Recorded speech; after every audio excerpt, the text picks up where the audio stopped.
Oke, sebelumnya izin masuk, perkenalkan nama aku Fadil Taufiq Rizky dengan NIM 3 digit terakhir 097. Aku dari kelas praktikum D, jurusan Teknologi Rekayasa Otomasi Angkatan 24, Sekolah Vokasi Universitas Diponegoro. Di sini saya akan menjelaskan materi tentang praktikum sistem embedded modul pertama, yaitu konsep GPIO dan sistem input-output. Pada praktikum ini yang akan dibahas yaitu konsep dasar GPIO atau General Purpose Input-Output sebagai antarmuka utama microcontroller dengan perangkat luar. Materi yang akan kita pelajari kali ini meliputi pengertian dan fungsi GPIO, lalu arsitektur internal GPIO, lalu mode output, push pull dan open drain, lalu mode input, pull up dan pull down, internal dan eksternal, lalu juga konsep the bounds pada push button, lalu encoder quadrun dan keypad matrix, lalu active high dan active low, lalu juga perbandingan implementasi pada STM32 dan ESP32. Lalu juga praktikum ini bertujuan memahami bagaimana GPIO bekerja secara teori dan implementasi pada sistem embedded. Oke, langsung saja kita masuk ke materinya terlebih dahulu. Oke, konsep GPIO dan sistem input-output. Oke.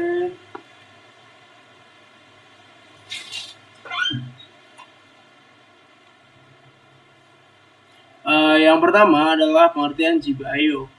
GPIO adalah General Purpose Input-Output, adalah pin digital microcontroller yang dapat diprogram sebagai input atau output. Lalu, sebagai input, GPIO memberi sinyal dari perangkat luar seperti tombol dan sensor. Dan sebagai output, GPIO mengendalikan perangkat seperti LED, relay, dan buzzer. Lalu, GPIO menjadi penghubung utama antara sistem digital dan dunia fisik. Oke, fungsi dan peran GPIO. GPIO memungkinkan microcontroller berinteraksi dengan perangkat eksternal. Digunakan untuk membaca tombol, mengontrol LED, membaca sensor digital, serta komunikasi sederhana. Lalu, konfigurasi GPIO dapat diubah melalui software tanpa mengunggah hardware. Lalu, fleksibilitas ini membuat GPIO sangat penting dalam sistem embedded. Arsitektur internal GPIO. Setiap GPIO memiliki struktur internal berupa register dan rangkaian elektronik. Direction register menentukan mode input atau output. Data register menyimpan nilai high atau low. Input buffer membaca sinyal masuk dan output driver mengirim sinyal keluar. Pull up dan pull down resistor menjaga stabilitas logika pin. Lalu mode output GPIO. GPIO output digunakan untuk mengirim sinyal digital ke perangkat luar. Terdapat dua konfigurasi utama, push, pull, dan open drain. Pemilihan mode bergantung pada kebutuhan rangkaian dan jenis komunikasi. Kesalahan memilih mode dapat menyebabkan konflik tegangan atau sistem tidak stabil. Lalu push-pull output. Push-pull menggunakan dua transisi internal yang terhubung ke VCC dan ground. Saat high, pin terhubung ke VCC. Saat low, pin terhubung ke ground. Memberikan switching cepat dan arus lebih kuat. Cocok untuk LED, buzzer, dan kontrol digital umum. Tidak cocok untuk jalur komunikasi bersama karena dapat terjadi konflik output. Lalu open drain output. Open drain hanya memiliki transistor ke ground. Output low dihasilkan secara aktif, sedangkan high membutuhkan pull-up resistor, memungkinkan banyak perangkat berbagi satu jalur komunikasi. Digunakan pada microcontroller seperti I2C. Lebih aman namun sedikit lebih lambat dibanding push-pull. Oke, lanjut ke mode input GPIO. GPIO input membaca logika high dan low dari perangkat luar. Masalah utama adalah kondisi floating saat pin tidak terhubung jelas. Floating menyebabkan pembacaan tidak stabil. Solusi yang digunakan adalah pull up atau pull down resistor. Apa sih pull up resistor itu? Pull up resistor menghubungkan pin ke VCC sebagai kondisi default high. Saat tombol ditekan, pin terhubung ke ground dan menjadi low.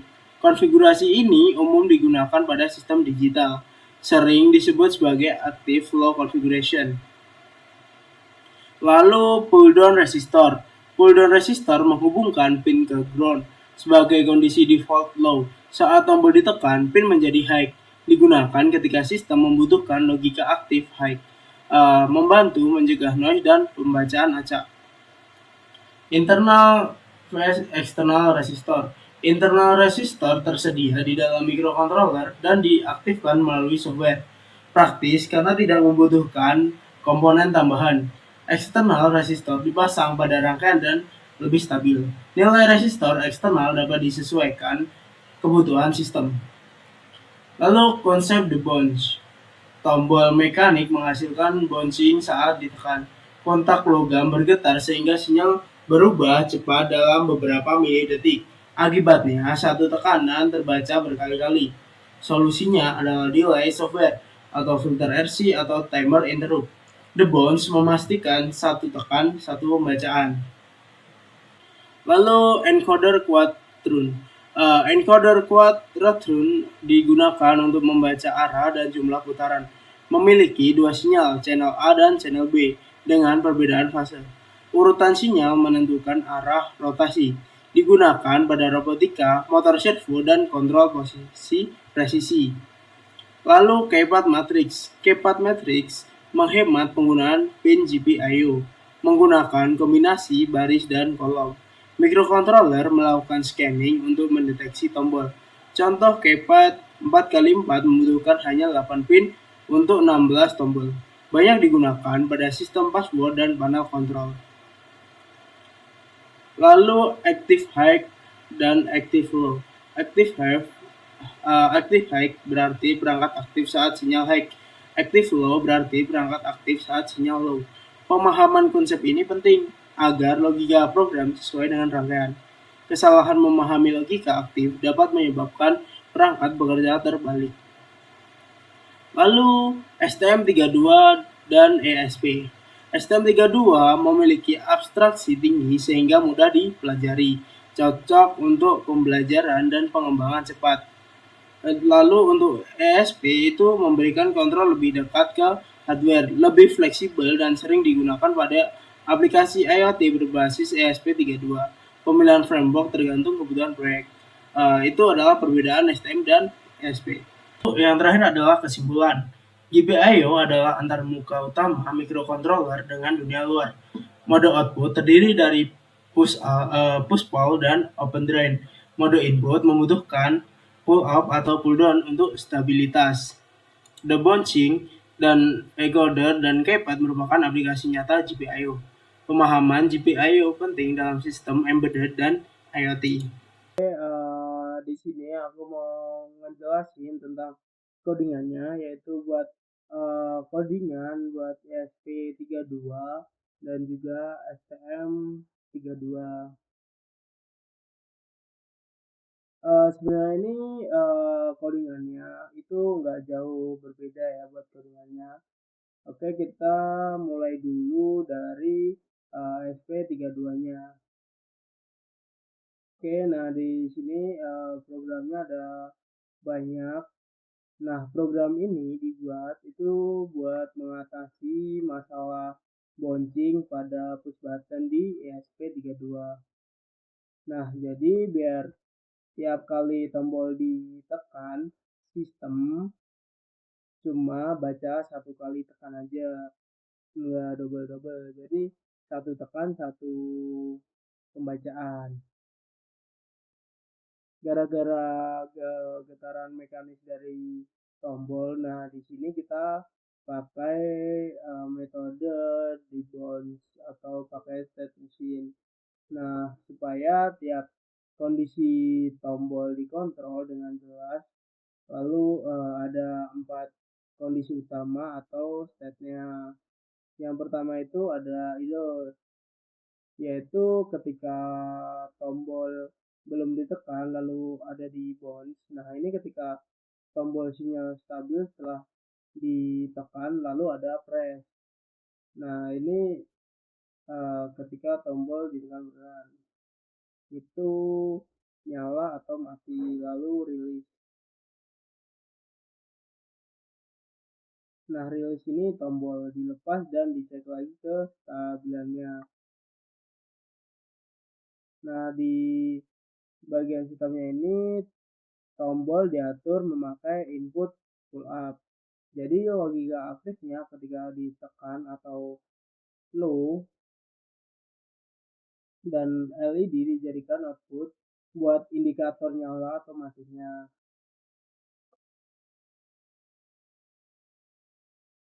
Fungsi utama update button state ini itu terus jalan buat ngecek perubahan kondisi tombol. Nah, kalau kondisi tombol ditekan, program nunggu waktu di bounce beberapa milidetik, terus kalau stabil LED langsung nyala atau mati secara bergantian.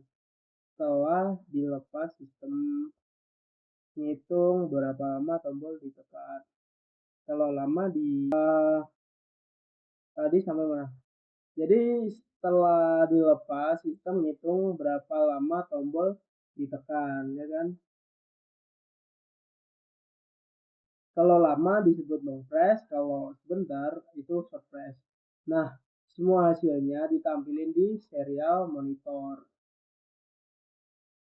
Kayak waktu ditekan, dilepas durasi dan status LED. Nah, tombol di GPIO biasanya dipakai juga tombol buat bawaan SP32 dan LED di GPIO lewat restore 2020.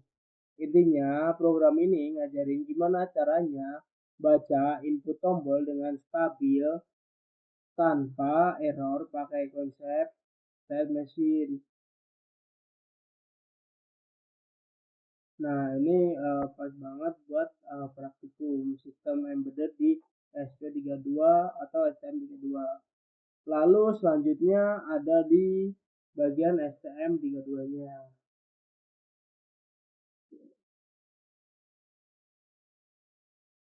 Sebenarnya nggak jauh beda. Nah, ini ngebedain itu kayak perbedaan utamanya itu ada di kode SMG2 dan kode SM2.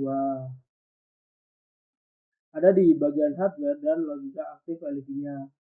Tapi secara konsep state machine dan bounce-nya sama. Pada versi STM32 ini tombol pakai pin PB0. Lalu sebagai input dengan internal pull up itu tuh PB0-nya. Lalu LED-nya di PC13. Nah, yang bersifat active low artinya LED nyala kalau outputnya low. Jadi saat LED diaktifkan nilainya dibalik pakai digital weight. Sedangkan di SP32 itu yang tadi LED diaktifkan hack jadi cukup lama. Langsung digital rex cukup langsung.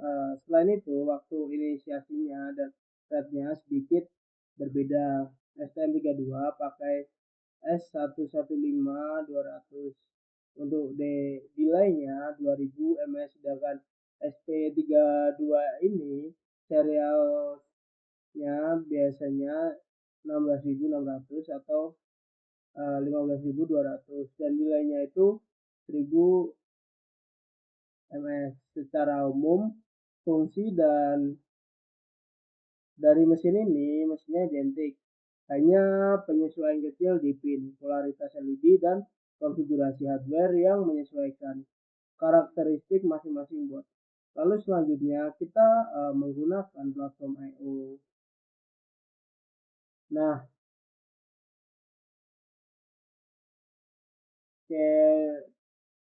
di sini aku bakal ngejelasin itu file konfigurasi platform I/O, yaitu file utama yang dipakai platform I/O buat ngatur pengaturan proyek seperti jenis board, platform firmware, dan kecepatan komunikasi.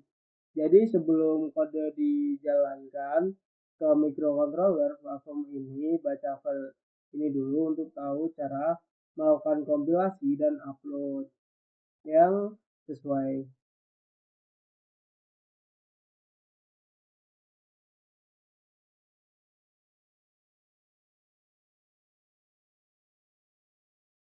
Oke, lalu platform sama dengan ngasih tahu platform itu kayak gini pakai SP32 lalu buat. Nah ini tuh menentukan jenis board yang dipakai. Lalu framework Arduino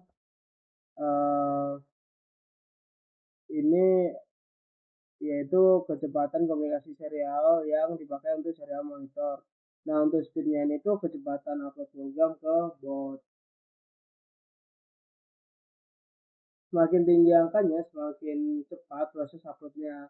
Singkatnya, hal ini banyak panduan buat platform I/O supaya tahu kamu pakai SP32 dengan tombol Arduino dan setting komunikasi serta uploadnya sesuai proyek button di bounce dengan SP timer.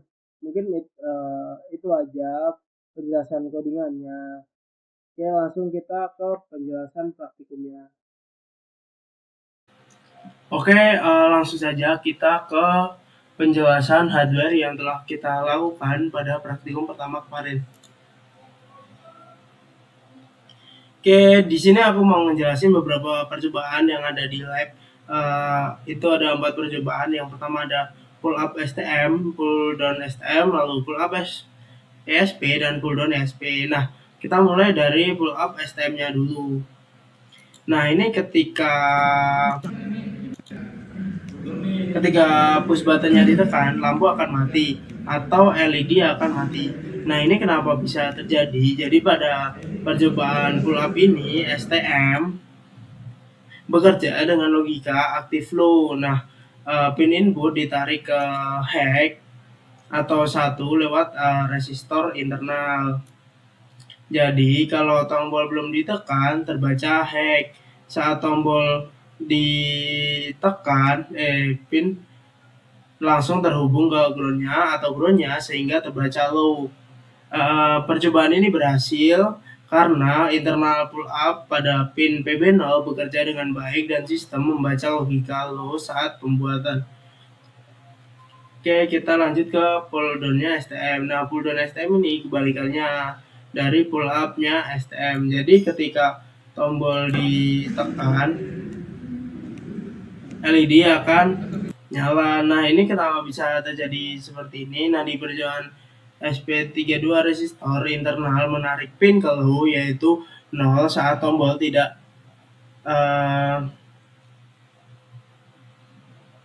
ditekan. Begitu ditekan, pin terhubung ke 3,3 volt. Jadi nilai berubah ke high. Nah, perubahan dari low ke high ini dikenal oleh program sebagai tombol ditekan. Nah, percobaan ini berhasil karena konfigurasi input full dan mampu menjaga kestabilan logika tanpa noise. Kita lanjut ke pull up-nya ESP.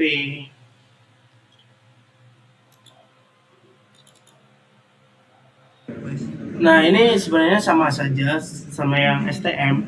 Ketika ditekan itu LED-nya akan nyala. Nah, ini kenapa bisa terjadi? Ya, karena tombol dihubungkan ke ground, sedangkan pin input diberi resistor pull up internal. Artinya, saat tombol belum ditekan, pin membaca logika high karena ditarik ke 3,3 volt lewat resistor. Begitu tombolnya ditekan, pin langsung terhubung ke ground. Jadi logikanya jadi low atau nol. Karena itu program bisa mendeteksi perubahan dari high ke low sebagai tombol ditekan. Hasilnya berhasil karena sistem membaca logika low dengan stabil saat tombol ditekan. Lalu percobaan yang terakhir itu pull down-nya ESP. Nah, ini sama saja ketika push button-nya ditekan, LED akan nyala. Nah, logika ini dibalik, pin input dikaitkan ke resistor pull down internal. Jadi saat tombol belum ditekan, nilainya low. Ketika tombol ditekan dan dihubungkan ke 3,3 volt, nilainya berubah menjadi high. Jadi pembacaan tombol adalah low ke high. Nah, ketika ditekan, percobaan ini juga berhasil karena SP32 bisa membaca perubahan tegangan secara akurat, menandakan tombol aktif pada logika high. Nah, lalu Tadi kita sudah masuk ke materi, lalu penjelasan praktikum, lalu yang terakhir ini adalah kesimpulan dari praktikum yang telah kita lakukan. Pada praktikum ini, hasil pembelajaran praktikum dari seluruh rangkaian praktikum di GPIO diperoleh pemahaman bahwa GPIO merupakan antarmuka utama antara mikrokontroler dan perangkat eksternal. Konfigurasi pin sangat mempengaruhi kinerja sistem digital. Lalu mode output push-pull dan open drain memiliki fungsi dan penggunaan berbeda. Penggunaan pull up dan pull down resistor penting untuk mencegah kondisi floating. Tombol mekanik membutuhkan teknik debouncing agar pembacaan stabil. GPIO dapat digunakan untuk aplikasi lebih kompleks seperti encoder, quadron, dan keypad matrix. Lalu implementasi GPIO pada STM32 dan ESP32 memiliki konsep sama namun framework berbeda.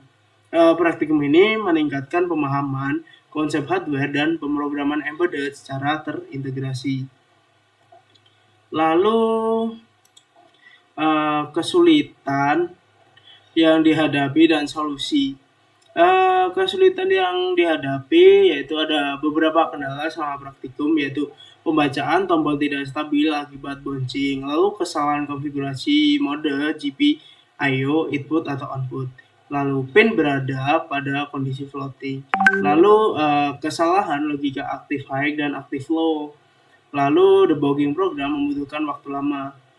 Solusi yang dilakukan menambahkan delay debounce pada program, lalu mengaktifkan internal pull up atau pull down resistor, mengecek konfigurasi GPIO pada kode program, lalu menggunakan serial monitor atau debug output, lalu menguji rangkaian secara bertahap. Saran dan refleksi. Sarannya, praktikum sebaiknya diawali dengan penjelasan konsep hardware sebelum mengcoding. Lalu disediakan contoh rangkaian standar sebagai referensi awal. Lalu menggunakan simulasi terlebih dahulu sebelum implementasi hardware. Lalu penambahan sesi troubleshooting bersama asisten praktikum. Refleksi. Melalui praktikum ini, mahasiswa memahami bahwa keberhasilan sistem embedded tidak hanya bergantung pada program, tetapi pada konfigurasi hardware dan pemahaman konsep dasar elektronika digital. Praktikum GPIO menjadi fondasi penting sebelum mempelajari komunikasi serial, sensor kompleks, dan sistem IT. Mungkin itu saja materi yang dapat saya sampaikan pada praktikum pertama tentang GPIO. Jika ada salah kata saya mohon maaf. Sekian, terima kasih.